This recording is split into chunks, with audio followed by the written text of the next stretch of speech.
By the early 1970s, the life cycle of the first wave of Chicago gangs had already crescendoed, with them getting millions of dollars of grants from the federal government, with them intimidating Chicago construction business downtown, and becoming a potential political force. But then Jeff Ford got put into prison. A bunch of the other ones the leaders got incarcerated. So during the 70s, there was a real ebb in the amount of at least black gang activity in Chicago. But starting around 80, 81, a lot of guys started getting out and stuff started happening. I said, can I get Vice Lord? I said, Vice Lord! Saturday night, March the 7th, Chicago's West Side. 51 suspected vice lords are arrested after taking over a pinball parlor on North Cicero. Asked what they were doing there, they replied, Trying to protest for the kids on the ladder. That's what we doing. The kids that's getting killed on the ladder, we wearing black ribbons from. And they're going to lock us up. That's what they're going to do. Police doubt that, but say one thing they do not doubt is the fast and furious reemergence of the vice lords, who, like the El Rukins, according to authorities, have gone into the narcotics business, the sale of the heroin substitute Teas and Blues, and who also allegedly are into extortion, burglary, and prostitution. The gang you're referring to didn't exist 7 months ago. The leadership of that started this new gang is coming from people that have been released from the penal institution. We went from no members in this particular gang to hundreds of them in a matter of 6 months' time. As the El Rukins claim to be a religion, the vice lords appear to be following suit, and according to informed sources, are looking for a church to found on the West Side.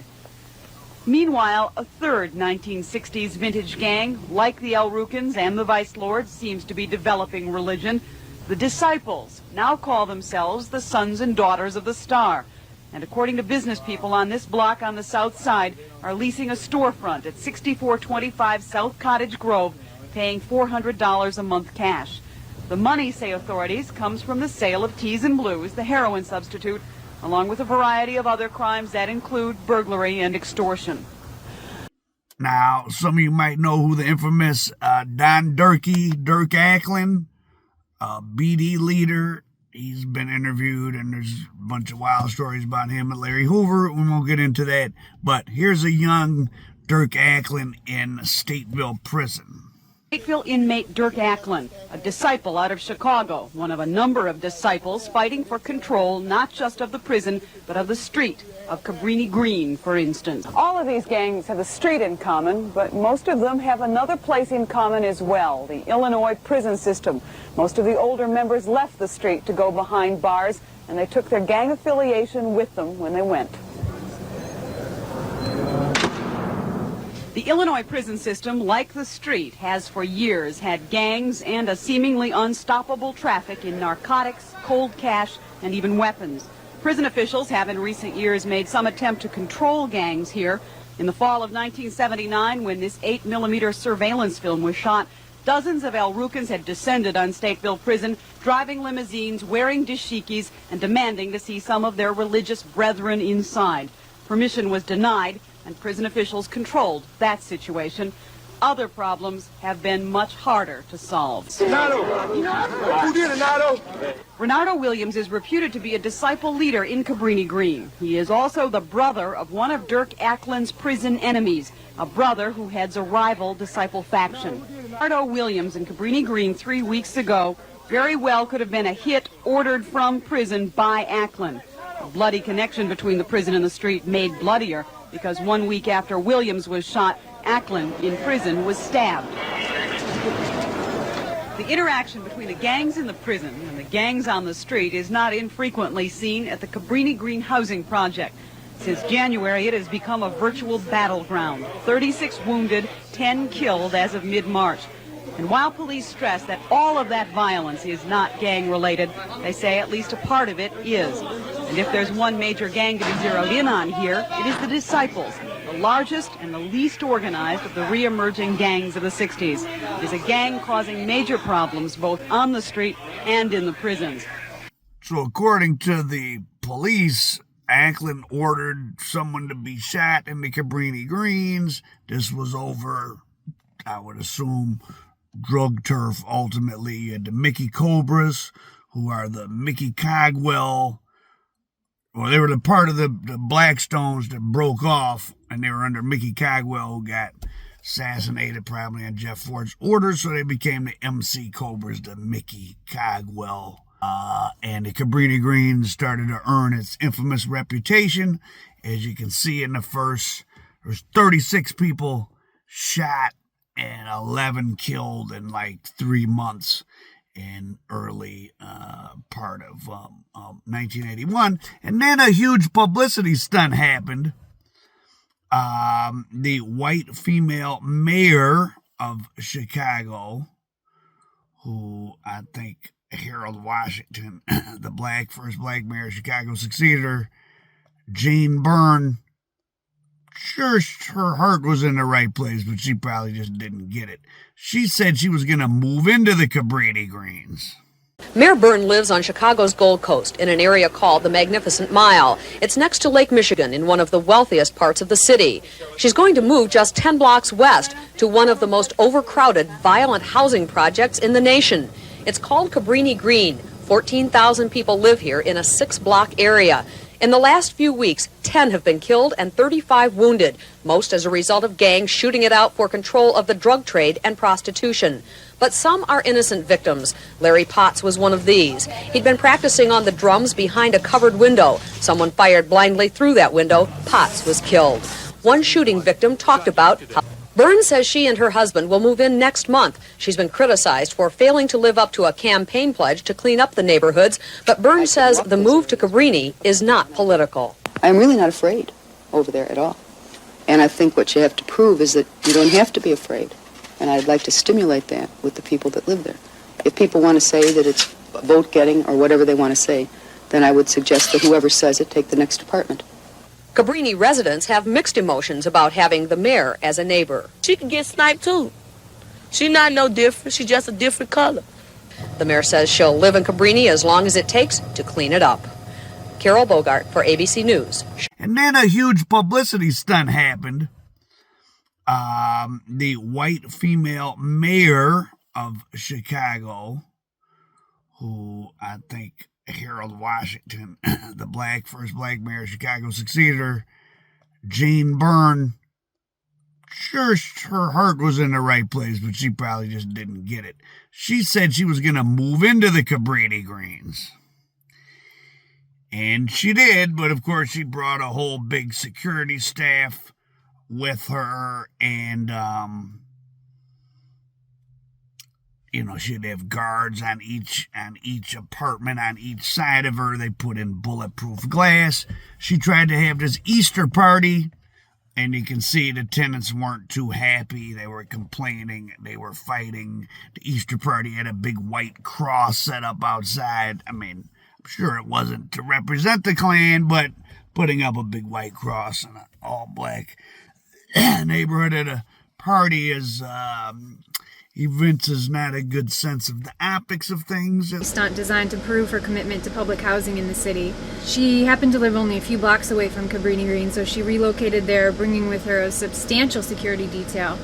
This tape features her Easter celebration at Cabrini, which ended up being her last day there. This is a great example of the type of rare and telling footage we have at Media Burn. The event was designed to be a relatively mundane photo op, so no television cameras even bothered to come, and consequently no one else captured the footage of the event going awry as Cabrini residents protested being used for good press without any substantive changes.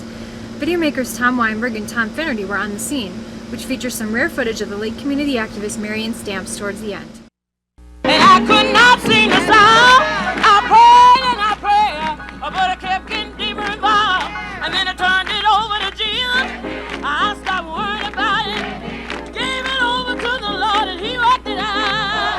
Oh, Jesus, if you let Him, oh, Jesus, Jesus, He can work it out.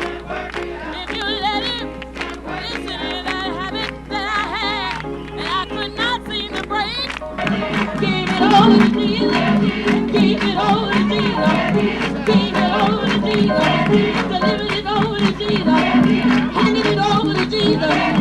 God went to the 5th floor in City Hall, spoke to you, Mayor, told you to go out and tell old Pharaoh, tell all of the pharaohs to let your people go.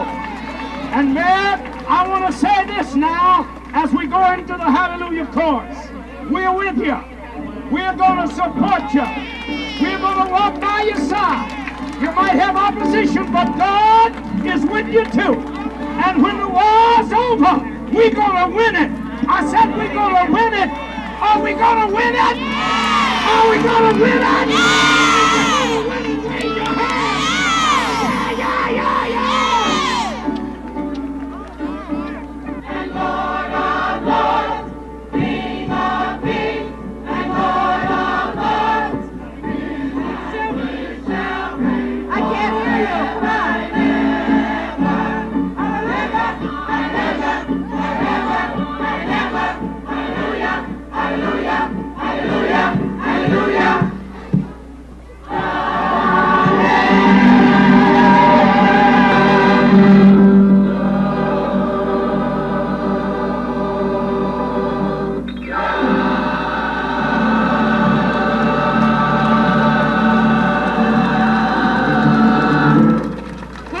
Everybody, the rides will now begin, and I hope I see every teenager and every little one out here enjoying the merry-go-round, the Ferris wheel, the jumping jacks, the Easter eggs, and again, Superintendent of Police is over here too.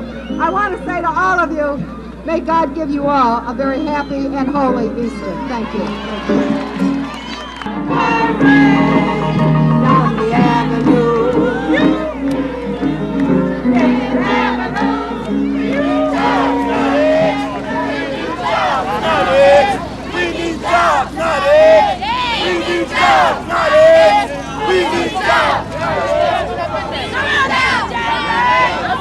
We need jobs, not it. We need jobs, not it. We need jobs, not it. We need jobs. Jane Byrne is full of tricks. Jane Byrne is full of tricks. Jane Byrne is full of tricks. Jane Byrne is full of tricks. Jane Byrne is full of tricks. Jane Byrne is full of tricks. Jane Byrne is Ku Klux Klan. Jane Byrne is Ku Klux Klan. Jane Byrne is Ku Klux Klan. Jane Byrne is Ku Klux Klan. Jane Byrne is not eggs. We need jobs, not eggs.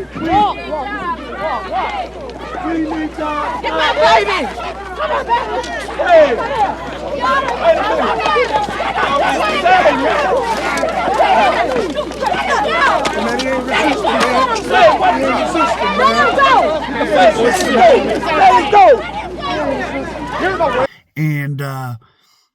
And Jane Byrne and her husband took a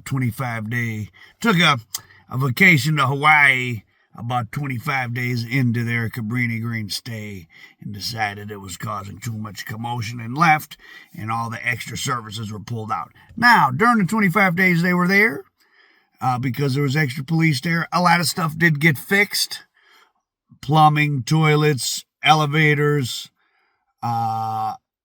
which was good. Now, how long that lasted? Probably not too long, but it does take a certain amount of time for stuff to get destroyed, so I would say it probably benefited the residents of Cabrini-Green a little bit. It stopped the violence a little bit for a couple months, got a few things fixed, but of course Cabrini-Green went on to have further and further problems, mainly because, and this is going to be a theme in my street dreams, as if those of us old enough to remember, the projects in almost all cities, they were the centers or one of the centers of drug activity, the public housing.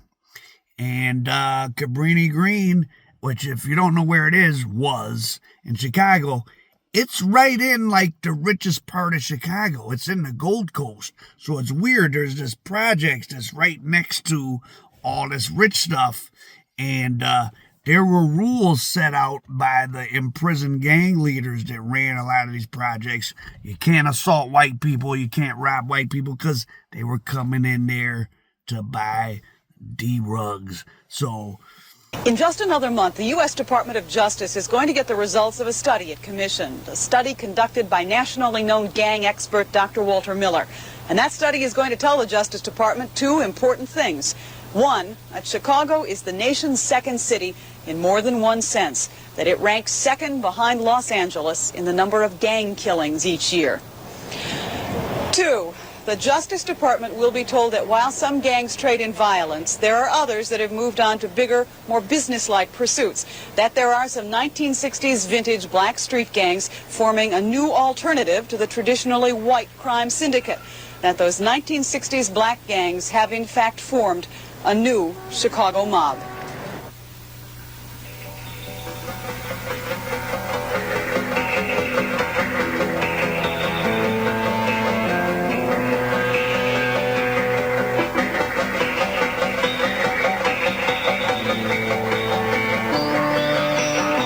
Interesting and complicated scene there in the Windy City. Probably the most gangs had the most, because those weren't really street gangs. They were kind of a halfway to a mafia kind of thing. They call themselves organizations. But yeah, this is just one little shot in time here in the early 80s when the original guys are getting out. They're revitalizing the gang, but now they ain't a street gang. They want to get serious with the drug money. There's battles for turf, and even the mayor of Chicago got herself involved temporarily, and it was a worldwide global story. Al Prophet, American Dope.